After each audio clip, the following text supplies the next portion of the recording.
Hello guys, कैसे हैं आप? उम्मीद करते हैं आप सब खैरियत से होंगे, खुश होंगे। देखने जा रहे हैं नेक्स्ट पार्ट, तो करते वीडियो स्टार्ट और देखते हैं। हम तो केवल विनती करते हैं हाँ जी। कि आप दोनों किसी की ओर पक्षपात नहीं करें। उसकी चिंता आप ना करें गांधार राज, ऐसा कदापि नहीं होगा। युवराज दुर्योधन यथार्थ कह रहे हैं। यही तो ये खेल के परिणाम युद्ध का कारण नहीं बन सकते, इसलिए मैं आज ये वचन देता हूं कि मैं कृष्ण एवं यादव सेना का कोई भी सैनिक पांडु पुत्रों की ओर से शस्त्र नहीं उठाएगा।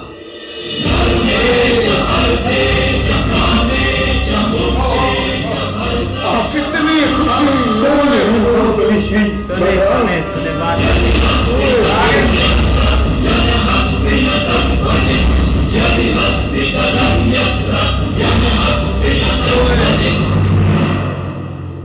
कि मैं कृष्ण एवं यादव सेना का कोई भी सैनिक पांडु पुत्रों की ओर से शस्त्र नहीं उठाएगा।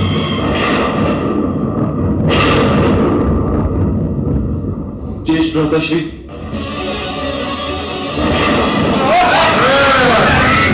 ये भीख मांगने के लिए आए हुए हैं। कैसा निर्णय लेते?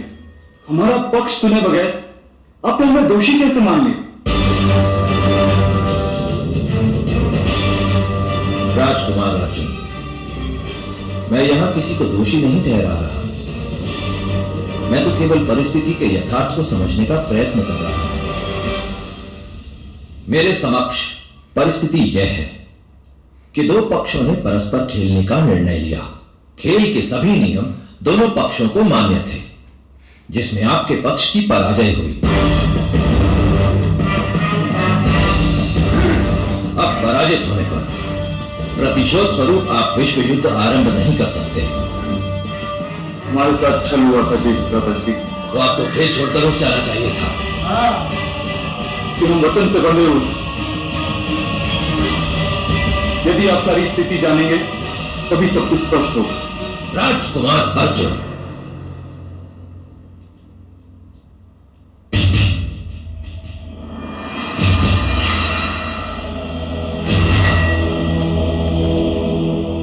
इस परिस्थिति से जुड़े किसी भी सत्य से मैं अनभिज्ञ नहीं हूं।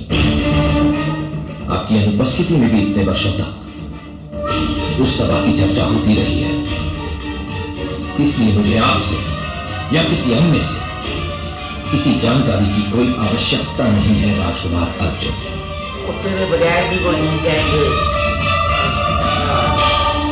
जाने दे। कदापि आपको ऐसा प्रतीत हुआ है कि मैं युवराज दुर्योधन के रुदन से प्रभावित हुआ हूं। ऐसा नहीं है।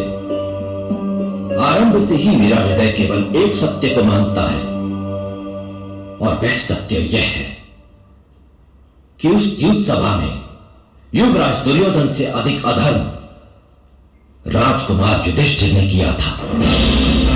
ये बात है।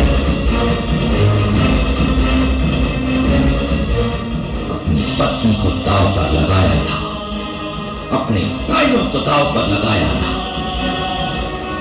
वह होता है सबसे बड़ा अधर्म। इतने पर भी राजकुमार युधिष्ठिर द्यूत क्रीड़ा छोड़कर उठे नहीं थे। अवसर था उनके पास। जब उनसे यह प्रश्न पूछा गया कि क्या अपने भाइयों को दांव पर लगाने के अपने निर्णय पर उन्हें गर्व है, तब वे उठ सकते थे। परंतु राजकुमार युधिष्ठिर ने ऐसा नहीं किया, क्योंकि उन्हें अपने धर्म पर अहंकार था। वो तो आप भी है, वो तो नहीं छोड़ेगा। और जब व्यक्ति को अपने धर्म पर अहंकार हो जाता है राजकुमार अर्जुन, तब उसके हाथ से केवल अधर्म होता है, केवल अधर्म।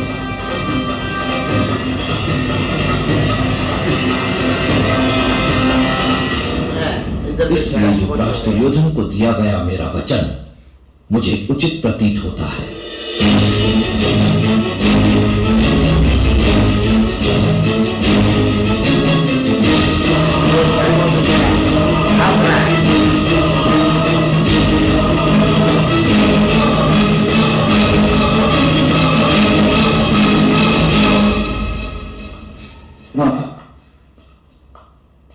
ज्येष्ठ भ्राताश्री को हमारा पक्ष समझाने का प्रयत्न कीजिएगा। मैं उन्हें क्या समझाऊं बात, उनका कहना उचित ही है। वो इनके सामने कृष्ण जी कह रहे हैं ताकि ये खुश हो जाए। सदा ही अनर्थ करवाता। सुने सुने।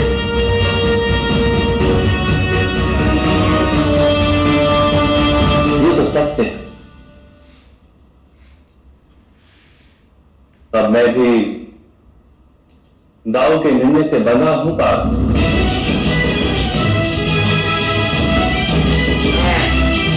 क्या बात, खुशी की लहर आई है। हम अब पांडवों की ओर से शस्त्र नहीं उठा पाएंगे।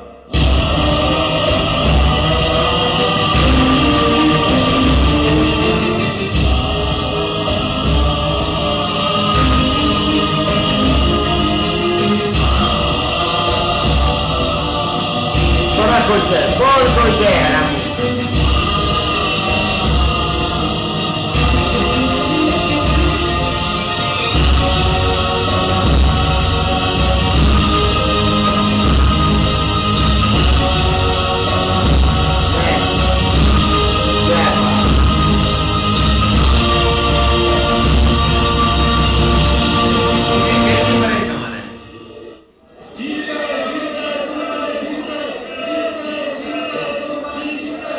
सारथी रथ रोको।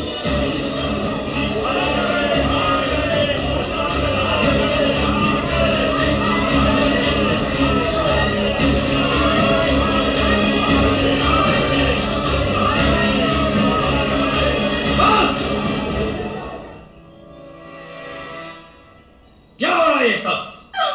महाबली बलराम, देखिए ये सब क्या हो रहा है, रोकिए इन्हें। भामिनी, अब तुझ पर सिर्फ मेरा अधिकार है। नहीं, मैं अपने पति और परिवार को छोड़कर किसी दूसरे के घर नहीं जाऊंगी। यहाँ यही दौड़ रहा था इस खेल में।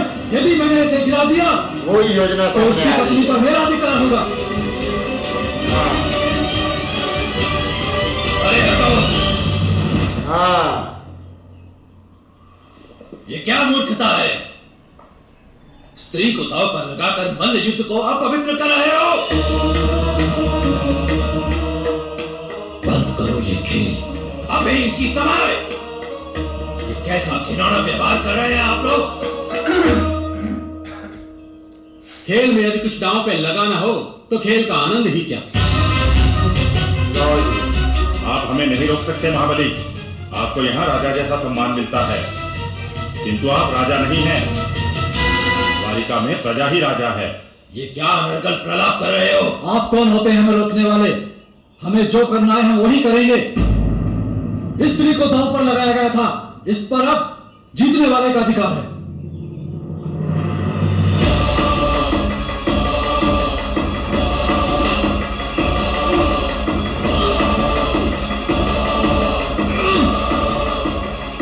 पहले स्त्री का अपमान और अब मुझे चुनौती। परिणाम जानता है मूर्ख। इतना ही बल है तो पहले जाकर कौरवों और पांडवों से प्रश्न पूछो।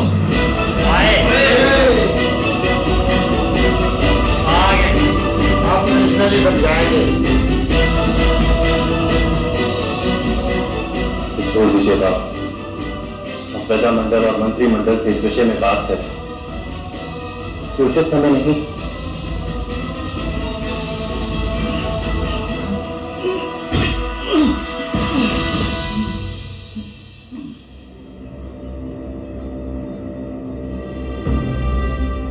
ये कन्याएं रानी सत्यभामा और रानी रुक्मणी के साथ सुरक्षित रहीं, और यदि इन्हें स्पर्श करने का किसी ने प्रयत्न भी किया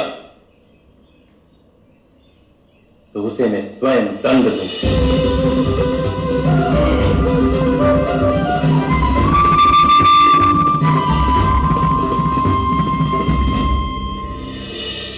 युद्ध नहीं होगा, ये कैसे संभव है?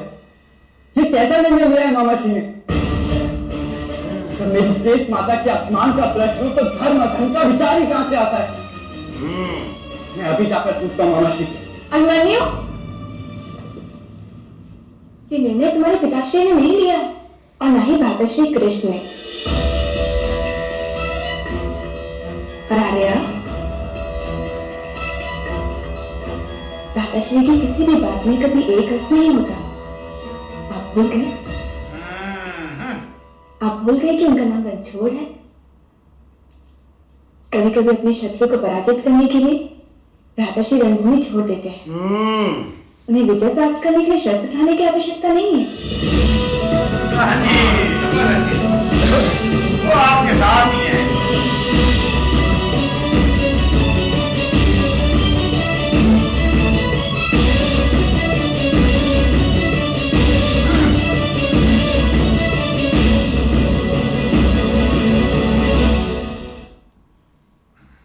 बिल्कुल यार, एक समय देखकर या एक टाइम ऐसा होता है जब चुप भी रहना एक अच्छा होता है। जैसे अब कृष्णा जी ने भी वहाँ बोल दिया, लेकिन उससे पहले अब बड़े भाई बोल रहे थे तो कृष्णा जी वहाँ पे उनको टोक भी नहीं सके, या उन्होंने बोला एक बार बातें हो रही हैं तो इनको करने दें बलराम जी को।